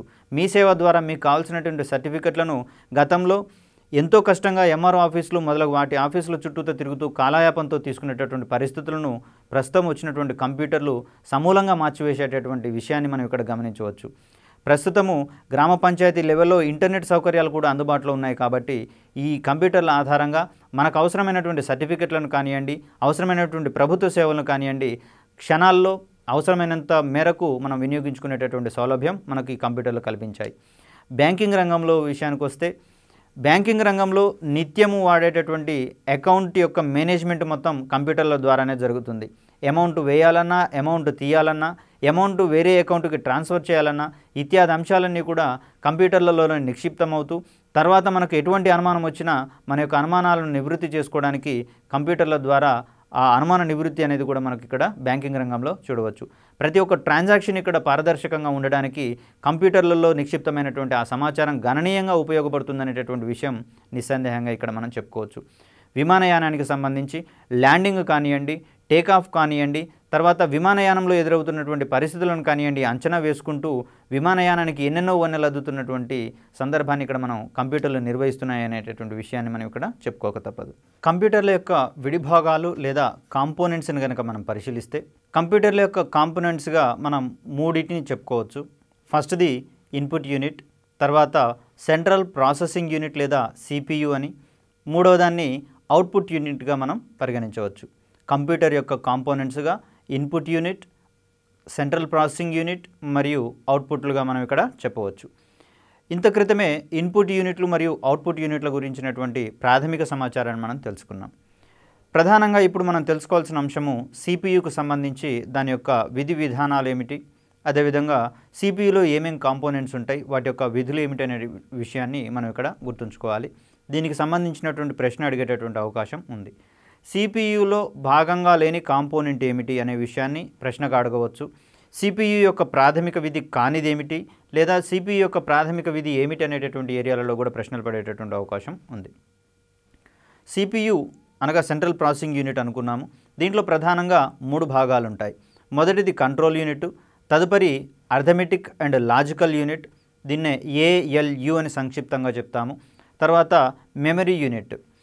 ప్రధానంగా కంట్రోల్ యూనిట్ గురించి చూసినట్లయితే ఇది కంప్యూటర్లో ఉన్నటువంటి ఈ మెకానికల్ డివైజెస్ యొక్క అన్నిటినీ కంట్రోల్ చేస్తూ వాటిని నియంత్రణ చేస్తూ కంప్యూటర్కు ఉద్దేశించినటువంటి పనులను నెరవేర్చడానికి గాను కంట్రోల్ యూనిట్ పనిచేస్తుంది. దీని యొక్క ప్రధాన విధి ఏమిటంటే కంప్యూటర్లో ఉన్నటువంటి కాంపోనెంట్స్ అన్నిటిని అనుసంధానం చేస్తూ వాటి ఆధారంగా కంప్యూటర్కి ఇవ్వబడినటువంటి పనిని నెరవేర్చడమే కంట్రోల్ యూనిట్ యొక్క విధి. తదుపరి విభాగమైనటువంటి arithmetic logic unit, arithmetic and logical unit. దీంట్లో అంకగణిత పరిక్రియలకు సంబంధించినటువంటి అర్థమెటిక్ ఆపరేషన్స్కి సంబంధించినటువంటి పరిక్రియలను నిర్వర్తించడానికి ఈ ఏఎల్యు పనిచేస్తుంది. అనగా కూడడం, తీసివేయడం, గుణకారం చేయడం మరియు భాగహారపు పరిక్రియలను ఇది నిర్వర్తిస్తుంది. అదేవిధంగా తార్కిక ప్రక్రియలైనటువంటి పోల్చడము, ఆరోహణ అవరోహణ క్రమాలలో అమర్చడము మరియు డెసిషన్ మేకింగ్కి సంబంధించి నిర్ణయాత్మకమైనటువంటి సూచనలను ప్రాసెస్ చేయడానికి గాను ఈ లాజికల్ యూనిట్ అనేది ప్రయత్నం చేస్తుంది. ఇక మెమరీ యూనిట్కి సంబంధించి ప్రస్తుతం మనకు అందుబాటులో ఉన్నటువంటి ఆధునిక స్మార్ట్ ఫోన్స్ అన్నిట్లలో ఈ పదజాలాన్ని మనం సాధారణంగా వాడుతూనే ఉన్నాం. ర్యామ్ మరియు రోమ్ అనేటటువంటి రెండు ఏరియాలలో ఈ పదజాలాలు మనకు రెగ్యులర్గా వినిపిస్తున్నాయి. ర్యామ్, దీనినే RAM, దీని యొక్క అబ్రివేషన్ని గమనిస్తే ర్యాండమ్ యాక్సెస్ మెమరీ. కంప్యూటర్కి సంబంధించినటువంటి తాత్కాలికమైన మెమరీ యూనిట్గా ఈ ర్యాండమ్ యాక్సెస్ మెమరీ లేదా ర్యామ్ని మనం సూచిస్తాం. కంప్యూటర్ తను ప్రాసెస్ చేయాల్సినటువంటి అంశాలన్నింటినీ కూడా ఈ ర్యామ్లో టెంపరరీగా స్టోర్ చేసుకొని ఆ ఆపరేషన్స్ లేదా ఆ పనిని ప్రాసెస్ చేసిన తర్వాత దాంట్లో నుంచి దాన్ని తుడిచివేస్తుంది. కాబట్టి దీన్ని మనం టెంపరరీ స్టోరేజ్ యూనిట్ లేదా టెంపరరీ మెమరీ యూనిట్గా మనం పరిగణిస్తాం ర్యామ్ని. క్రింది వానిలో తాత్కాలికమైనటువంటి మెమరీ యూనిట్ ఏదైనా అనేటటువంటి అంశాలలో ప్రశ్నలు పడవచ్చు. దీంట్లో పర్మనెంట్ మెమరీ అనేది ఏంటిది అనేది ఒకసారి చూద్దాం. దీని తర్వాత దానికి సమాధానం చెప్దాం. ఈ కంప్యూటర్లోని మెమరీ యూనిట్లో పర్మనెంట్ లేదా శాశ్వత మెమరీ యూనిట్గా మనం రోమ్ని సూచిస్తాము. ROM అని చెప్తాం. దీన్ని రీడ్ ఓన్లీ మెమరీ. దీంట్లో నిక్షిప్తమైనటువంటి సమాచారాన్ని మనం ఎరేజ్ చేయలేము. దీంట్లో ఉన్నటువంటి సమాచారం మొత్తం పూర్తిగా శాశ్వతంగా ఉండిపోతుంది. ఒకవేళ దీంట్లోని సమాచారాన్ని కనుక మనం తొలగించినా లేదా పొరపాటున అది తొలగించబడిన కంప్యూటర్ అనేది పనిచేయదనేటటువంటి అంశాన్ని ఇక్కడ మనం గుర్తుంచుకోవాలి. కంప్యూటర్కి సంబంధించిన ఆపరేటింగ్ సిస్టమ్కి సంబంధించిన సాఫ్ట్వేర్ మొత్తం కూడా ఈ ROMలోనే నిక్షిప్తమై ఉంటుంది. ఇది పర్మనెంట్ మెమరీ. ఇక్కడ SD కార్డ్స్ కానివ్వండి, హార్డ్ డిస్క్స్ కానివ్వండి, ఫ్లాపీ డిస్క్స్ కానివ్వండి, వీటన్నిటిని కూడా మనం సెకండరీ మెమరీ యూనిట్గా భావించాల్సి వస్తుంది. సెకండరీ అంటే గౌణ మెమరీ యూనిట్. దీంట్లో మనకు అదనంగా అవసరమైనటువంటి సమాచారాన్ని లేదా కంప్యూటర్ మీద భారం అనుకోకుండా మిగిలినటువంటి సమాచారాన్ని మనం ఈ వీటిలలో నిక్షిప్తం చేసుకోవచ్చు. CDలు కానివ్వండి, పెన్ డ్రైవ్స్ కానివ్వండి, SD కార్డ్స్ కానివ్వండి, హార్డ్ డిస్క్స్ కానివ్వండి, వీటన్నిటిలలో అదనపు సమాచారాన్ని జోడించుకోవచ్చు. కాబట్టి ఇవి సెకండరీ మెమరీ యూనిట్స్గా మనం ఇక్కడ గుర్తుపెట్టుకోవాలి. ప్రధానంగా మెమరీ యూనిట్లలో క్రింది వానిలో తాత్కాలిక మెమరీ యూనిట్ ఏది లేదా శాశ్వత మెమరీ యూనిట్ ఏది అనేటటువంటి విషయాలలో మనకు ప్రశ్నలు పడే అవకాశం ఉంది. కాబట్టి ఏది తాత్కాలిక మెమరీ, ఏది శాశ్వత మెమరీ అనేది కనుక మనం గుర్తుంచుకుంటే ఈ ప్రశ్నను ఆన్సర్ చేయడం అనేది చాలా సులభంగా జరిగిపోతుంది. ప్రాచీన కాలంలో గణనలకు సంబంధించినటువంటి అంశాలను కనుక మనం పరిశీలిస్తే ఈనాడైతే కంప్యూటర్లకు సంబంధించినటువంటి విజ్ఞానం చిన్నపిల్లల నుంచి మొదలుపెట్టుకుంటే పండు ముసలి వారి వరకు కూడా అలవాటైపోయింది. కాబట్టి చాలా వేగంగా చేస్తున్నాం. మన యొక్క సాధారణ అవసరాలను కూడా అత్యంత వేగంగా నిర్వర్తించుకుంటున్నాం. ఇదే గణనలను ప్రాచీన కాలంలో పోలిస్తే వాళ్ళు పలు సులువైనటువంటి పరికరాల సహాయంతో చేసేవారు. కానీ అది కూడా కొంత కాలయాపనతోనూ మరియు నైపుణ్యతతోనూ కుదురుకునేటటువంటి విషయాలను మనం ఇక్కడ చూడవచ్చు. ప్రాచీన కాలంలో చైనీయులు మొట్టమొదటగా ఈ అంకెలకు సంబంధించినటువంటి గణనలు చేయడానికి అబాకస్ అనే పరికరాలను పూసల చట్రాల ఆధారంగా తయారు చేసినటువంటి విషయాన్ని మనం ఇక్కడ గమనించాలి. ఇది మొట్టమొదటి యాంత్రిక గణన పరికరంగా మనం ఇక్కడ మెకానికల్ క్యాల్కులేషన్ డివైస్గా మనం ఇక్కడ చూడవచ్చు. ఇదే అబాకస్ సహాయంతో కూడికలు, తీసివేతలు, గుణకారాలు మరియు భాగహారాలను నేటి కాన్సెప్ట్ స్కూళ్ళలోని పిల్లలు మరియు గవర్నమెంట్ ప్రభుత్వ పాఠశాలలోని పిల్లలు మరియు ప్రైవేట్ స్కూళ్ళలోని పాఠశాల పిల్లలు నిర్వర్తిస్తున్నటువంటి విషయాన్ని మనం ఇక్కడ గమనించవచ్చు. తర్వాత నేపియర్ అనేటటువంటి శాస్త్రవేత్త గుణకార సంబంధమైనటువంటి సమస్యలను పరిష్కరించడం కోసం నేపియర్ బోన్స్ అనేటటువంటి పరికరాన్ని తయారు చేశాడు. ఇది కూడా మెకానికల్ సంబంధించినటువంటి డివైసే. దీంట్లో ఎలక్ట్రానిక్స్ ఏదీ లేదు కాబట్టి ఎలక్ట్రికల్ డివైస్గా దీన్ని మనం పోల్చలేము. ఈ మెకానికల్ డివైస్ విషయానికి వస్తే బోన్స్ కొన్నిటిని అడ్డు వరుసలు మరియు నిలువు వరుసలుగా అమర్చడం ద్వారా వాటి యొక్క గళ్లను లెక్కబెట్టి ఆ గుణకార సంబంధమైనటువంటి సమస్యలను చేసినటువంటి దాఖలాలు ఉన్నాయి. బోన్స్ సహాయంతో అడ్డు వరుసలు మరియు నిలువు వరుసలుగా అమర్చి ఆ గళ్లను లెక్కించడం ద్వారా గుణకార సమస్యలను పరిష్కరించినటువంటి సందర్భాన్ని ఇక్కడ నేపియర్ బోన్స్ విషయంలో మనం ఇక్కడ చెప్పుకోవచ్చు. తర్వాత ఫాదర్ ఆఫ్ కంప్యూటర్స్గా పరిగణించబడేటటువంటి చార్లెస్ బ్యాబేజ్ అనేటటువంటి శాస్త్రవేత్త అందించినటువంటి ఎనలిటికల్ ఇంజిన్ సాధారణ అవసరాల కోసం ఉపయోగించబడినటువంటి మొట్టమొదటి కంప్యూటర్గా మనం ఇక్కడ చూడవచ్చు. తదుపరి హెర్మన్ హోలరిత్ అనేటటువంటి శాస్త్రవేత్త టాబ్లెటింగ్ మెషిన్ అనే దాన్ని కనుగొన్నాడు. దీన్ని మొట్టమొదటి మెకానికల్ మరియు ఎలక్ట్రానిక్ డివైస్గా, ఎలక్ట్రానిక్ కంప్యూటర్గా మనం భావించవచ్చు. ఇతను తయారు చేసినటువంటి ఈ కంప్యూటర్కి సంబంధించినటువంటి కంపెనీనే టాబ్లెటింగ్ కంపెనీగా భావించారు. ఇదే తదుపరి కాలక్రమంలో ఐబిఎంగా రూపాంతరం చెందినటువంటి విషయాన్ని ఇక్కడ మనం గుర్తుంచుకోవాలి. ఐబిఎం అనగా ఇంటర్నేషనల్ బిజినెస్ మెషిన్స్. తర్వాత వచ్చినటువంటి కంప్యూటర్గా ఎనియాక్ని ఇక్కడ మనం పేర్కొంటాము. ఇది మొట్టమొదటి ఎలక్ట్రానిక్ మరియు డిజిటల్ కంప్యూటర్. దీనిని తయారు చేసిన వాళ్ళు ఎకర్ట్ మరియు మాచ్లీ అనేటటువంటి శాస్త్రవేత్తలు. ఎనియాక్ అనేది మొట్టమొదటి ఎలక్ట్రానిక్ మరియు డిజిటల్ కంప్యూటరు. దీన్ని తయారు చేసిన వారు ఎకార్ట్ మరియు మాచ్లీ. వీరు తయారు చేసిందే మరొక కంప్యూటరు యూనివాక్గా గుర్తుంచుకోవాలి. ఎకర్ట్ మరియు మాచ్లీ నుంచి వచ్చినటువంటి మరో కంప్యూటరు యూనివాక్. తదుపరి జాన్ వాన్ న్యూమన్ అనేటటువంటి శాస్త్రవేత్త నిల్వ సామర్థ్యాన్ని కలిగినటువంటి మొట్టమొదటి కంప్యూటర్ని తయారు చేశాడు. దాన్నే ఎడ్వాక్ అంటాము. EDVAC ఎడ్వాక్. దీన్ని కనుగొన్న శాస్త్రవేత్త జాన్ వాన్ న్యూమన్. ఈ కంప్యూటర్ యొక్క ప్రత్యేకత ఏమిటంటే నిల్వ సామర్థ్యం కల్పించినటువంటి మొట్టమొదటి కంప్యూటర్గా మనం ఈ ఎడ్వాక్ని సూచించవచ్చు. ఇప్పటివరకు కంప్యూటర్కు సంబంధించినటువంటి వివిధ పరిజ్ఞానాలు చూసాము. ఇప్పుడు కంప్యూటర్ లాంగ్వేజ్కి సంబంధించినటువంటి అంశాలు, అదేవిధంగా కంప్యూటర్ జనరేషన్కి సంబంధించినటువంటి అంశాలు మరియు కంప్యూటర్ల అనుసంధానము కనెక్షన్స్ ఏ విధంగా ఉంటాయనే విషయాలని, తర్వాత కంప్యూటర్స్ని ఏ సర్వీసులు ఎక్కువగా వినియోగించుకుంటున్నాయి అనేటటువంటి అంశాలను ఒకసారి పరిశీలన చేద్దాం. ఇంత క్రితం చెప్పుకుంటున్నట్టు కంప్యూటర్తో మనం ఏదైనా సమాచారాన్ని కావాల్సి వచ్చినా లేదా కంప్యూటర్కు ఏదైనా పని చేయించడానికి అవసరమైనటువంటి సూచనల సమాహారాన్ని మనం కంప్యూటర్ లాంగ్వేజ్గా చెప్పుకున్నాం. ప్రాచీన కాలంలో లేదా కంప్యూటర్లు ప్రారంభించినటువంటి మొదట్లో దీనిని మెషిన్ లాంగ్వేజ్గా వాడి ఈ కంప్యూటర్ తోటి కావాల్సినటువంటి అవసరాలని తీర్చుకునేవారు. మెషిన్ లాంగ్వేజ్ అంటే ప్రధానంగా కంప్యూటర్కి ఇవ్వాల్సినటువంటి ప్రతి సమాచారాన్ని కూడా 0 and 1 అనేటటువంటి బైనరీ నెంబర్ల రూపంలోకి మార్చి కంప్యూటర్కి ఇచ్చేవారు. ఈ దత్తాంశాన్ని 0 and 1s రూపంలో పొందినటువంటి కంప్యూటరు ఎటువంటి కోడింగు డీకోడింగు లేకుండా స్వేచ్ఛగా దానికి సంబంధించినటువంటి పనులను చేసి పెట్టేది. అయితే మానవుడికి సాధారణంగా ప్రతి అక్షరాన్ని ప్రతి పదాన్ని 0s and 1sలలోకి మార్చడం అనేది కష్టం. కాబట్టి ఈ విషయంలో జరిగినటువంటి పలు పరిశోధనల ఆధారంగా అసెంబ్లీ లాంగ్వేజ్ అనేటటువంటి లాంగ్వేజ్ని కనుగొనడం జరిగింది. ఈ అసెంబ్లీ లాంగ్వేజ్లో భాగంగా చిత్రాలు మరియు వివిధ రకాలైనటువంటి పదజాలాల ఆధారంగా ప్రోగ్రామింగ్ లాంగ్వేజ్ని డిజైన్ చేసి కంప్యూటర్కి ఇవ్వడం జరిగేది. దీని ద్వారా కంప్యూటర్ దానికి అవసరమైనటువంటి మెషిన్ లాంగ్వేజ్లోకి ఈ పదజాలాన్ని మార్చుకొని ప్రాసెస్ చేయాల్సినటువంటి అవసరం ఉండేది.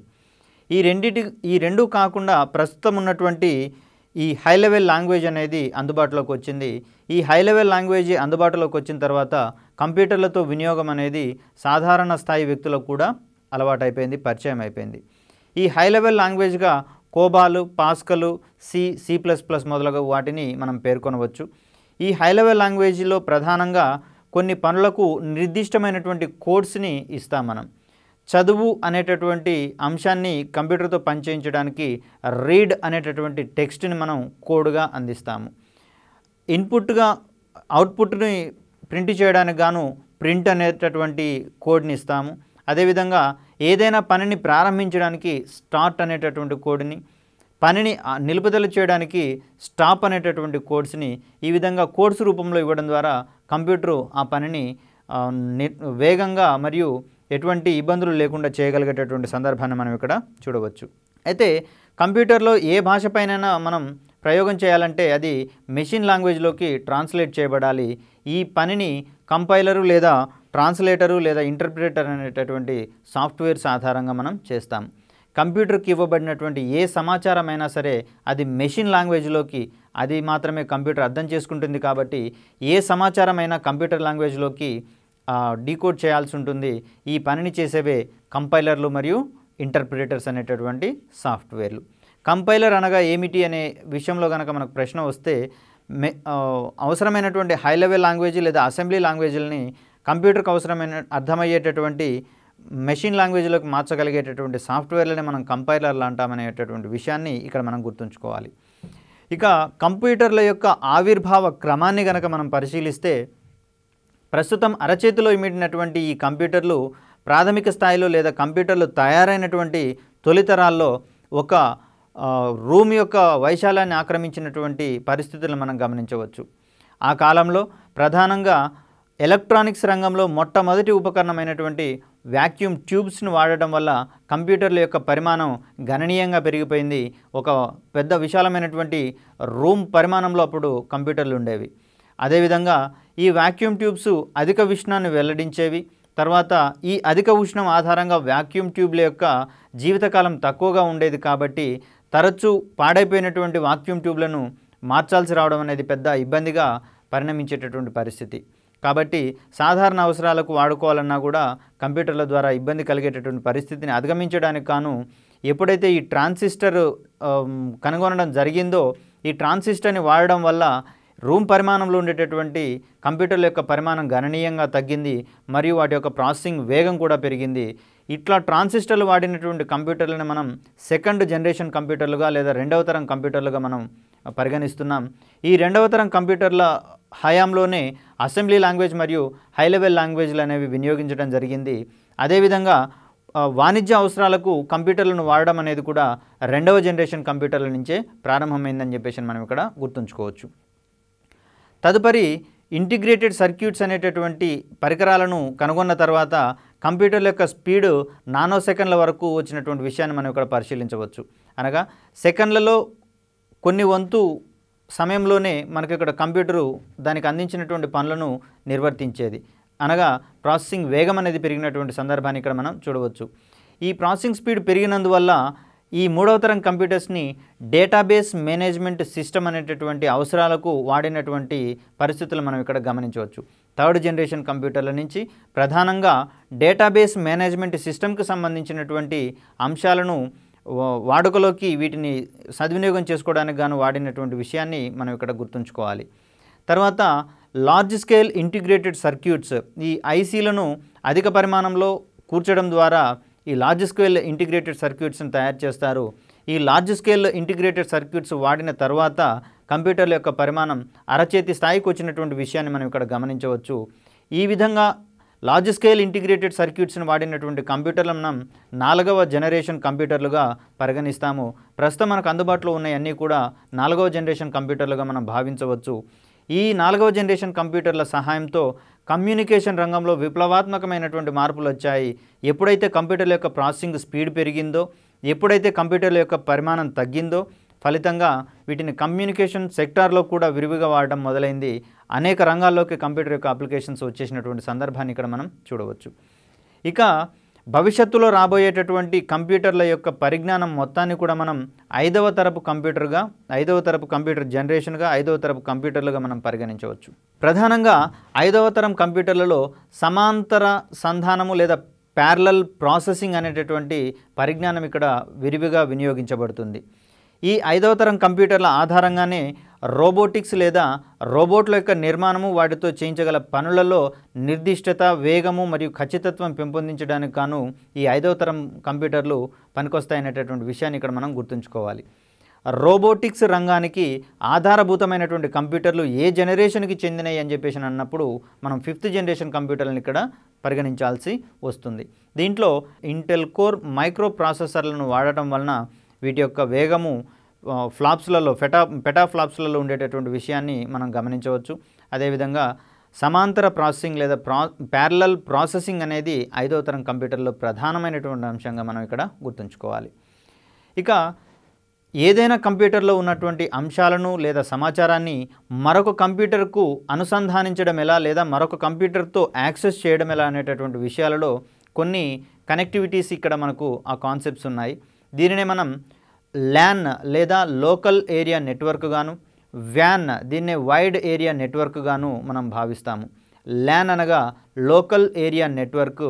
ఈ లోకల్ ఏరియా నెట్వర్క్ అంటే ఒక భవనంలో ఉన్నటువంటి లేదా ఒక గదిలో ఉన్నటువంటి కంప్యూటర్లను ఒకదానికొకటి అనుసంధానించడాన్ని మనం ఇక్కడ లోకల్ ఏరియా నెట్వర్క్గా మనం భావిస్తాము. అయితే ఒక నగరంలోనూ లేదా పెద్ద పెద్ద ప్రదేశాలలోనూ ఉన్నటువంటి అన్నిటినీ అనుసంధానిస్తే దానినే మనం ఇక్కడ వైడ్ ఏరియా నెట్వర్క్గా మనం ఇక్కడ భావించవచ్చు. వ్యాన్ అనగా వైడ్ ఏరియా నెట్వర్క్. దీని ఆధారంగా ఒక పెద్ద నగరంలో ఉన్నటువంటి కంప్యూటర్లను ఒకదానితోనొకటి మనం అనుసంధానం చేయవచ్చు. ఒక దేశంలోనూ మరియు వివిధ దేశాల మధ్య ఉన్నటువంటి కంప్యూటర్లను అనుసంధించడానికి కావలసినటువంటి ప్రయోగాలను అమెరికా యొక్క సైనికులు ప్రచ్ఛన్న యుద్ధ కాలంలో చేశారు. ఈ ప్రయోగాల ఆధారంగా ఏర్పడిందే ఆర్పాన్ నెట్ అనేటటువంటి నెట్వర్క్ వ్యవస్థ. దీనిని ఇంటర్నెట్ యొక్క మాతృకగా మనం భావిస్తాము. ఇంటర్నెట్ అనగా ప్రపంచంలోని ఒక కంప్యూటర్ని ప్రపంచంలోని మిగిలిన కంప్యూటర్లతో అనుసంధానం చేసేటటువంటి వేదికగా మనం ఇక్కడ ఇంటర్నెట్ని భావించవచ్చు. ఇంటర్నెట్ ద్వారా ఒక కంప్యూటర్ నుంచి ప్రపంచంలోని ఏ కంప్యూటర్కైనా సమాచారాన్ని అప్లోడ్ చేయవచ్చు, అదేవిధంగా డౌన్లోడ్ చేసుకోవచ్చు, అదేవిధంగా షేర్ చేసుకోవచ్చు అనేటటువంటి విషయాన్ని ఇక్కడ మనం గుర్తుంచుకోవాలి. ఇదంతా కేవలం అంతర్జాలం అని పిలువబడేటటువంటి ఇంటర్నెట్ ద్వారా జరిగినటువంటి మాయాజాలంగా మనం ఇక్కడ గుర్తుపెట్టుకోవాలి. ఇక్కడ ఇంటర్నెట్ ద్వారా సమాచారాన్ని ప్రసారం చేసుకోవడానికి మనకు కొన్ని కమ్యూనికేషన్ ఛానల్స్ అంటాము. అనగా సమాచారాన్ని షేర్ చేసుకోవడానికి ఉద్దేశించబడినవే కమ్యూనికేషన్ ఛానల్స్. ఇవి 3 రకాలుగా ఉంటాయి. ఒకటి నారో బ్యాండ్, రెండవది వాయిస్ బ్యాండ్, మూడవది బ్రాడ్బ్యాండ్. ఇక్కడ నారో బ్యాండ్ అనేది కేవలం 10 క్యారెక్టర్స్ పర్ సెకండ్గా మాత్రమే దాని యొక్క స్పీడ్ ఉండేది. క్యారెక్టర్స్ పర్ సెకండ్ అని ఈ ఛానల్ యొక్క వేగాన్ని సూచిస్తాం మనం. నారో బ్యాండ్ యొక్క వేగం అనేది కొన్ని క్యారెక్టర్స్ పర్ సెకండ్గానే ఉండేది. అదే వాయిస్ బ్యాండ్కి వచ్చినట్లయితే ఇది 8000 క్యారెక్టర్స్ పర్ సెకండ్, 8000 సిపిఎస్గా పెరిగినటువంటి విషయాన్ని ఇక్కడ మనం గుర్తుంచుకోవాలి. వాయిస్ బ్యాండ్ రాకతో కమ్యూనికేషన్ ఛానల్ యొక్క వేగం పెరిగి ఎక్కువ సమాచారాన్ని ఇద్దరు కంప్యూటర్లు కానీ లేదా ఇద్దరు వ్యక్తులు కానీ కంప్యూటర్ల ద్వారా ఇచ్చిపుచ్చుకునేటటువంటి వేగం పెరిగిందనేటటువంటి విషయాన్ని ఇక్కడ మనం గుర్తుంచుకోవాలి. ఈ రెండిటికి అడ్వాన్స్డ్గా లేదా ఆధునికమైనటువంటి అంశంగా మనం బ్రాడ్బ్యాండ్ని చూపిస్తాము. ప్రస్తుతము కంప్యూటర్లలో ఉండేటటువంటి అనుసంధానత మొత్తం కూడా బ్రాడ్బ్యాండ్ల ద్వారానే జరుగుతుంది. ఈ బ్రాడ్బ్యాండ్ల ద్వారా సమాచారం యొక్క డౌన్లోడింగ్ కానీ అప్లోడింగ్ కానీ కన్నుమూసి తెరిచేంత స్పీడ్లో జరుగుతుందనేటటువంటి విషయాన్ని ఇక్కడ మనం గుర్తుంచుకోవచ్చు. బ్రాడ్బ్యాండ్ ద్వారా కమ్యూనికేషన్ ఛానల్ ద్వారా పంపించేటటువంటి సమాచారం యొక్క అప్లోడింగ్ లేదా డౌన్లోడింగ్ వేగము మిలియన్స్ క్యారెక్టర్స్ పర్ సెకండ్గా ఉండేటటువంటి అంశాన్ని ఇక్కడ మనం గుర్తుంచుకోవాలి. ఈ బ్రాడ్బ్యాండ్ ద్వారా సమాచారాన్ని మార్పిడి చేసుకోవడానికి గాను ఓఎఫ్సి ఆప్టికల్ ఫైబర్ కేబుల్, దీనిని కాంతిపాఠంలో మనం చెప్పుకున్నాము, దృశ్య తంతువులు అంటాము. ఈ దృశ్య తంతువులు అనేవి సంపూర్ణాంతర పరావర్తనము మరియు బహుళ పరావర్తనం అనేటటువంటి ధర్మాల ఆధారంగా ఈ ఓఎఫ్సీలు పనిచేస్తాయి. ఓఎఫ్సీల ద్వారా బ్రాడ్బ్యాండ్ టెక్నాలజీ అనేది విరివిగా మన ఇంటి గృహాల గుమ్మం ముందుకు వచ్చినటువంటి అంశాన్ని ఇక్కడ మనం గమనించవచ్చు. అయితే కంప్యూటర్ల ద్వారా సమాచారాన్ని ప్రసారం చేసేటప్పుడు ఆ కంప్యూటర్లకు అర్థమయ్యేటటువంటి డిజిటల్ లాంగ్వేజ్ని లేదా డిజిటల్ సిగ్నల్స్ని అనలాగ్ సిగ్నల్స్గా ఈ ఓఎఫ్సీల ద్వారా బ్రాడ్బ్యాండ్ ద్వారా లేదా కమ్యూనికేషన్ ఛానల్స్ ద్వారా పంపించాల్సినటువంటి పరిస్థితి. అదేవిధంగా ఈ డిజిటల్ సిగ్నల్స్ సుదూరాలకు ప్రయాణించలేవు మరియు అలా ప్రయాణించేటప్పుడు అవి నష్టం జరుగుతుంది, డేటాలో నష్టం జరుగుతుంది. కాబట్టి డిజిటల్ సిగ్నల్స్గా సమాచారాన్ని ఒక చోటి నుంచి మరొక చోటికి పంపించడం శ్రేయస్కరం కాదు, అదేవిధంగా సులభతరం కూడా కాదు. కాబట్టి దీనిని అనలాగ్ సిగ్నల్స్గా మార్చి పంపించాల్సినటువంటి అవసరం ఉంటుంది.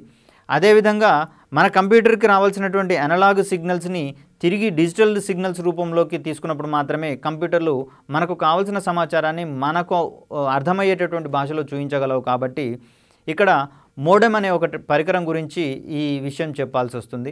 ఈ మోడెమ్ అనే పరికరం మన కంప్యూటర్ నుంచి పంపించాల్సినటువంటి సమాచారాన్ని డిజిటల్ సిగ్నల్స్ రూపం నుంచి అనలాగ్ సిగ్నల్స్ రూపంలోకి మారుస్తుంది.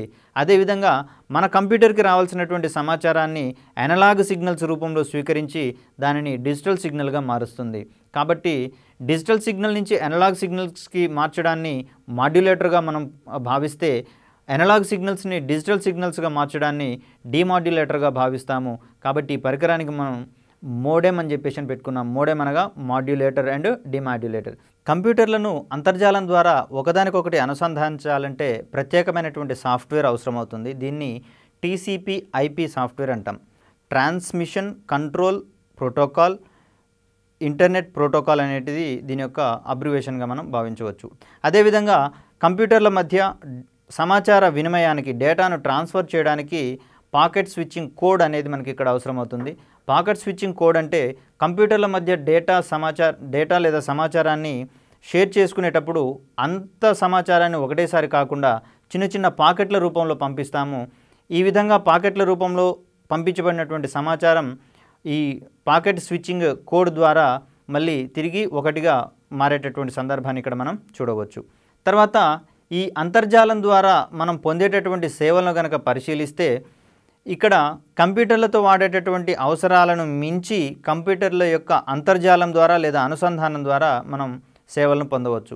ప్రధానంగా ఫైల్ యాక్సెసింగ్ అనగా కావలసినటువంటి టెక్స్టులు కానివ్వండి, పిక్చర్లు కానివ్వండి, వీడియోలు కానివ్వండి, ఫొటోస్ కానివ్వండి అత్యంత నాణ్యతతోటి ఒక కంప్యూటర్ నుంచి ఇంకొక కంప్యూటర్కి, ఒక వ్యక్తి నుంచి ఇంకొక వ్యక్తికి కంప్యూటర్ల ద్వారా షేరింగ్ చేసుకోవడం చాలా సులభతరం అవుతుంది. అదేవిధంగా మనకు దూరంగా ఉన్నటువంటి వ్యక్తులతో చాటింగ్ చేసుకోగలగటం ఈ అంతర్జాలం ద్వారా మనకు అందేటటువంటి ప్రత్యేకమైన సర్వీస్. మన మనసులోని భావాలను ఫోన్ ద్వారా తెలియజేయడం కష్టం అనుకుంటే చాటింగ్ ద్వారా టెక్స్ట్ రూపంలోనే అవసరమైనటువంటి ఎమోటికాన్స్ అనగా పిక్చర్స్కి సంబంధించినటువంటి ఎమోటికాన్స్ని వాడడం ద్వారా చాటింగ్ చేయడం అనేది ప్రస్తుతం చాలా సులభతరం అయిపోయింది. తర్వాత బిజినెస్ వ్యవహారాలు మరియు వ్యక్తిగత వ్యవహారాలు, కార్యాలయ అవసరాల కోసం సమాచారాన్ని అధికారికంగా పంపించడానికి కాను వాడేటటువంటి మరొక సర్వీసు ఈమెయిల్. దీని ద్వారా సమాచారం అత్యంత గోప్యంగా కావలసిన వ్యక్తులకు మాత్రమే అందేలా మనం ఈమెయిల్ ద్వారా మనకు అవసరమైనటువంటి సమాచారాన్ని, మనం కోరుకున్నటువంటి సమాచారాన్ని బదిలీ చేసుకోవచ్చు ఈ కంప్యూటర్ యొక్క అంతర్జాల అనుసంధానం వలన.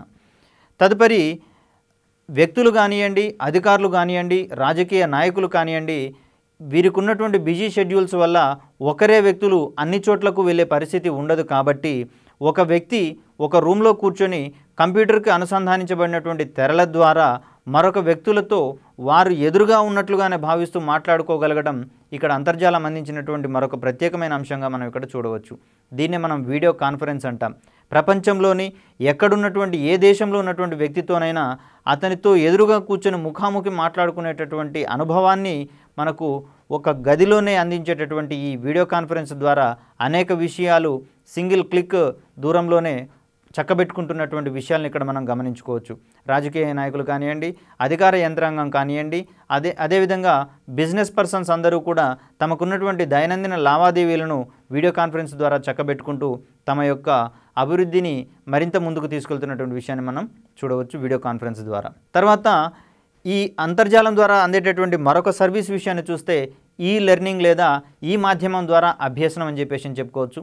దీని ద్వారా ప్రస్తుతం దేశంలోని మరియు ప్రపంచంలోని పలు యూనివర్సిటీసు, కాలేజీసు విద్యార్థులు వారి యొక్క స్టడీ సెంటర్లకు లేదా వారి యొక్క కాలేజీలకు రానవసరం లేకుండానే కంప్యూటర్ ముందు కూర్చోవడం ద్వారా ఆ కాలేజీలలో ఇచ్చేటటువంటి కోర్సులను తన యొక్క ఇంటి నుంచే యాక్సెస్ చేసుకొని నేర్చుకోవచ్చు. అదేవిధంగా ఆ కోర్సులకు సంబంధించిన పరీక్షలను కూడా ఇంటి నుంచే రాసుకొని పాస్ అయ్యి సర్టిఫికెట్లు తెచ్చుకునేటటువంటి సౌలభ్యం మనకు ఈ అంతర్జాలం ఇచ్చిందనేటటువంటి విషయాన్ని ఇక్కడ గమనించుకోవాలి. ఇదంతా ఈ మాధ్యమంగా అభ్యసనం లేదా ఈ లెర్నింగ్ ద్వారా పాసిబుల్ అయ్యేటటువంటి అంశాలను ఇక్కడ మనం చూడాలి. ఇక ఈ బ్యాంకింగ్ అనేటటువంటి సర్వీస్ని కనుక చూస్తే ప్రాచీన కాలంలో అనగా బ్యాంకింగ్ సౌకర్యాలు అభివృద్ధి చెందుతున్నటువంటి క్రమంలో బ్యాంకులలో డబ్బులు వేయాలన్నా, బ్యాంకుల నుంచి డబ్బులు తీయాలన్నా, ఒక వ్యక్తి యొక్క అకౌంట్ నుంచి ఇంకొక వ్యక్తికి ట్రాన్స్ఫర్ చేయాలన్నా గంటల తరబడి బ్యాంకులలో లైన్లలో నిల్చొని తన వంతు వచ్చే వరకు ఓపికగా ఎదురు చూసే పరిస్థితి. అదే ఇప్పుడు కంప్యూటర్లు అత్యధికంగా వినియోగంలోకి వచ్చిన తర్వాత అంతర్జాలం యొక్క పరిజ్ఞానము మరియు ఉపయోగాలు అభివృద్ధి చెందిన కొలది ఈ బ్యాంకింగ్ రంగం యొక్క సేవలు అనేవి సులభంగా పొందడం అనేది సాధ్యమైంది. దీనిని నెట్ బ్యాంకింగ్ అని, ఈ బ్యాంకింగ్ అని చెప్పేసి పరిగణిస్తున్నాం. అయితే ఈ నెట్ బ్యాంకింగ్ మరియు ఈ బ్యాంకింగ్లలో కొంత జాగరూకతతో చేసుకోవాల్సినటువంటి అవసరం ఉంది. బయటి వ్యక్తులు ఎవరైనా ఫలానా బ్యాంకు ద్వారా మేము మీ యొక్క అకౌంట్ డీటెయిల్స్ పొందగోరుతున్నాము, దీనికి సంబంధించి మీ అకౌంట్ నెంబరు, మీ యొక్క పిన్ నెంబర్ ఇవ్వమని చెప్పేసి అన్నప్పుడు ఎట్టి పరిస్థితులలోనూ వాళ్ళకి ఇవ్వకుండా ఫలానా వ్యక్తులు మీ బ్యాంకు తరపు నుంచి ఫోన్ చేశారని సంబంధిత బ్యాంకుకి ఇన్ఫర్మేషన్ ఇవ్వడం ద్వారా ఈ మోసపూరిత కుట్రలకు మనం బలి కాకుండా మన యొక్క ట్రాన్సాక్షన్స్ని సురక్షితంగా చేసుకోవచ్చు అనేటటువంటి విషయాన్ని మనం ఇక్కడ చూడవచ్చు. మీ అకౌంట్కి లేదా మీ మొబైల్ నెంబర్కి లేదా మీ మెయిల్ ఐడికి పలానా లాటరీలో లక్షల రూపాయలు బహుమతిగా గెలిచారని, మిలియన్ల రూపాయలు ఫారిన్ కరెన్సీ మీకు వచ్చిందని చెప్పేసి పలు మెయిల్ మనకు వస్తూ ఉంటాయి. దీన్నే ఫిషింగ్ మెయిల్స్ అని చెప్పేసి అంటాము. ఈ ఫిషింగ్ మెయిల్స్ ద్వారా ఎన్ని మోసాలు జరుగుతున్నాయంటే కనీసం ఈ డబ్బులు కోల్పోయిన వ్యక్తులు తదుపరి ఏం చేయాలనేటటువంటి చర్యలకు కూడా అందుబాటులో లేనటువంటి పరిస్థితి, వారికి తిరిగి ఆ సొమ్ము వచ్చేంత వరకు వస్తుందో రాదో అనేటటువంటి అపనమ్మకంతో వాళ్ళు కుంగిపోయేటటువంటి పరిస్థితి. ఇటువంటి మెయిల్స్ని మనం ఫిషింగ్ మెయిల్స్ అంటాం. అనగా చేపలు పట్టేటప్పుడు ఏ విధంగా ఎరనైతే వేస్తామో మోసపూరిత వ్యక్తులు వారికి కావలసినటువంటి సొమ్ముని దుర్మార్గపు మోసపు కుట్రల ద్వారా పొందడానికి ఈ మెయిల్స్ని మనకు ఎరగా వేస్తారు. కాబట్టి వీటిని మనం ఫిషింగ్ మెయిల్స్గా అంటాం. ఇటువంటి తరహా మోసపూరిత కుట్రలకు ఈ కంప్యూటర్లు అనేవి చాలా సులభ రీతిలో మనుషులను ఆకర్షిస్తున్నాయి. కాబట్టి ఇటువంటి మెయిల్స్ వచ్చినప్పుడు ప్రలోభాలకు లొంగిపోకుండా సంబంధిత అధికారులకు సమాచారం ఇవ్వడం ద్వారా మరికొంతమంది వ్యక్తులను ఈ మోసాలకు గురి కాకుండా మనం కాపాడుకోవచ్చు. సామాజిక మాధ్యమాల్లోనూ కంప్యూటర్లలోనూ ఇటువంటి మోసాలు అధికంగా జరుగుతున్నాయి. కాబట్టి బ్యాంకింగ్కి సంబంధించి కానివ్వండి, లాటరీలకు సంబంధించినటువంటివి కానివ్వండి, మీ యొక్క వ్యక్తిగత వివరాలను అందించమని వచ్చినప్పుడు ఖచ్చితంగా సంబంధిత అధికారుల దగ్గరికి లేదా బ్యాంకు దగ్గరికి వెళ్ళి ఈ విషయాలు ఇవ్వచ్చో ఇవ్వకూడదో కన్ఫర్మ్ చేసుకున్న తర్వాతనే ఇచ్చి మిమ్మల్ని మీరు ఆ మోసాల బారి నుంచి కాపాడుకోవాల్సిందిగా ఇక్కడ మనం మనవి చేస్తున్నాం. తర్వాత అంతర్జాలం ద్వారా అందించేటటువంటి మరొక అద్భుతమైనటువంటి సౌకర్యం ఈ షాపింగ్, అనగా ఎలక్ట్రానిక్ షాపింగ్. ఈ మాధ్యమం ద్వారా షాపింగ్ చేయవలసినటువంటి పరిస్థితులను మన ఇంటి నుంచే కల్పించేటటువంటి అద్భుతమైనటువంటి సౌకర్యంగా ఈ షాపింగ్ని తెలుసుకోవచ్చు. ఈ రోజులలో, ఈ ఆధునిక రోజులలో పలానా వస్తువు కొనడానికి ఏ షాప్ దగ్గరకు వెళ్ళాల్సిన అవసరం లేదు. ఆఖరికి బట్టల నుంచి మన వంటింటి సామాన్ల వరకు కూడా కొనుక్కోవడానికి మనం ఎక్కడికి కదలాల్సిన అవసరం లేదు. మన గృహం నుండే ఇంటర్నెట్ ఫెసిలిటీ ఉన్నటువంటి కంప్యూటర్ కానీ, స్మార్ట్ ఫోన్ నుంచి కానీ మనకు కావాల్సినటువంటి సౌకర్యాలను, కావాల్సినటువంటి పరికరాలను అందించడానికి ఎన్నో సంస్థలు సిద్ధంగా ఉన్నటువంటి అంశాన్ని ఇప్పుడు మనం పరిశీలించవచ్చు. ఇప్పుడున్నటువంటి ఫ్లిప్కార్ట్, అమెజాను, స్నాప్డీలు, ఇవన్నీ కూడా మనకు మింత్రా, ఇవన్నీ కూడా మనకు ఈ షాపింగ్కి సంబంధించినటువంటి కంపెనీలే. మనకు కావలసినటువంటి పరికరాలు లేదా సామాగ్రిని అవసరమైనంత మేరకు తక్కువ ధరలలోనే అందించడానికి ఇవి పనికొస్తున్నాయి. వీటన్నిటికీ ఆధారభూతమైనటువంటిది అంతర్జాలం ద్వారా అందించేటటువంటి ఈ షాపింగ్ అనేటటువంటి వ్యవస్థ. ఇక ఈ రిజర్వేషన్, అనగా బస్సులలో ప్రయాణం చేయాల్సి వచ్చినా, రైలు విమానాలలో ప్రయాణం చేయాల్సి వచ్చినా, లేదా ఏదైనా క్యాబ్ని బుక్ చేసుకోవాల్సి వచ్చినా, ఏదైనా హోటల్ని బుక్ చేసుకోవాల్సి వచ్చినా ప్రస్తుతం మనం ఎక్కడికి పరిగెత్తాల్సిన అవసరం లేదు. సింపుల్గా వాటికి సంబంధించినటువంటి వెబ్సైట్స్ ద్వారానో, లేదా ఆయా కంపెనీలు లేదా విమానయాన సంస్థలు లేదా బస్సులకు సంబంధించినటువంటి యాప్స్ని డౌన్లోడ్ చేసుకొని దాంట్లో మన యొక్క వ్యక్తిగత వివరాలు నమోదు చేసుకొని అక్కడ యూజర్ నేమ్, పాస్వర్డ్ మాత్రమే ఇచ్చుకుంటాము. ఇంతకు మించి ఇవ్వాల్సిన అవసరం ఏమీ లేదు. ఆయా విషయాలను నమోదు చేయడం ద్వారా ఆ రిజర్వేషన్లకు సంబంధించినటువంటి ప్రక్రియ అంతటినీ కూడా సెకండ్స్ వ్యవధిలో మనం ఇంటి నుండే చక్కదిద్దుకోవచ్చు. ఇటువంటి అంశాలన్నింటినీ కూడా మనకు అందించేటటువంటి ఈ అంతర్జాలంలో మాయాజాలం చేసే విషయాలు కూడా చాలా ఉంటాయి. కాబట్టి ఆ మాయాజాలానికి లొంగకుండా కనుక మనం ఉంటే అంతర్జాలం నుంచి మరెన్నో ప్రయోజనాలు మనం పొందవచ్చు. అదేవిధంగా మన యొక్క సర్వీసులను కూడా అంతర్జాలం ద్వారా ఎన్నో రకాలుగా ఇవ్వవచ్చు. ప్రధానంగా అంతర్జాలంలోని మోసాలకు అనువైనటువంటి వేదికగా ప్రస్తుతం సోషల్ మీడియా అనేది భావించబడుతోంది. ఈ సోషల్ మీడియా నుంచి కూడా ఒక రకమైనటువంటి అవేర్నెస్ తీసుకురావాల్సినటువంటి అవసరం ఉంది. దీనిలో ఉన్నటువంటి బూజు సమాచారాన్ని, తరతరాలుగా పేరుకుపోయినటువంటి బూజు సమాచారాన్ని ప్రక్షాళన కనుక చేసుకొని దానిని సరైన రీతిలో సద్వినియోగం కనుక చేసుకోగలిగితే సోషల్ మీడియా మనకు ఎంతో చక్కటి అవకాశాలను ఇస్తుందనేటటువంటి అంశాన్ని మనం ఇక్కడ పరిగణించవచ్చు. మన యొక్క ఆసక్తులకు సంబంధించినటువంటి పరిజ్ఞానాన్ని లేదా అవగాహనను సోషల్ మీడియాలో ప్రచారం చేసుకుంటున్నాం. ప్రస్తుతం సభలు, సమావేశాల్లో ప్రసంగించలేని వ్యక్తులు, 10 మంది ఎదుట ధైర్యంగా తమ భావాలను తెలియజేయలేనటువంటి వ్యక్తులకు సోషల్ మీడియా ద్వారా తమ యొక్క అనుభవాలను స్వేచ్ఛగా పంచుకునేటటువంటి అవకాశం వచ్చింది. దీనిని సద్వినియోగం చేసుకుంటూ ఎదుటివారిని నొప్పించినటువంటి అభిప్రాయాలను మాత్రమే కనుక మనం పంచుకోగలిగితే, భావ సారూప్యత కలిగినటువంటి వ్యక్తులతో తమ యొక్క అనుభవాన్ని కనుక పంచుకుంటే ఆత్మ న్యూనతతో కుంగిపోకుండా నా కోసం ఇంకొక 10 మంది ఉన్నారనేటటువంటి అంశాన్ని మనం పరిశీలిస్తూ ఆయా వ్యక్తుల ఆధారంగా మన యొక్క వ్యక్తిగత వ్యవహారాలనే కాదు, మన యొక్క అభివృద్ధిని కూడా మనం ముందుకు తీసుకుపోవచ్చు అనేటటువంటి అంశాన్ని ఇక్కడ మనం గుర్తుంచుకోవాలి. ప్రఖ్యాతమైనటువంటి సోషల్ మీడియాను కనుక మనం చూసుకుంటే ఫేస్బుక్ ఇక్కడ ప్రధానంగా మనం చూస్తున్నాము. దీన్ని మార్క్ జుకర్బర్గ్ అనేటటువంటి వ్యక్తి స్థాపించాడు. తర్వాత వాట్సాప్ అనే దాన్ని కనుక పరిశీలించినట్లయితే ఇవి రెండు ప్రధానంగా ఇప్పుడు సోషల్ మీడియాలో అత్యధికంగా వినియోగించబడుతున్నటువంటి సోషల్ మీడియా సాధనాలు.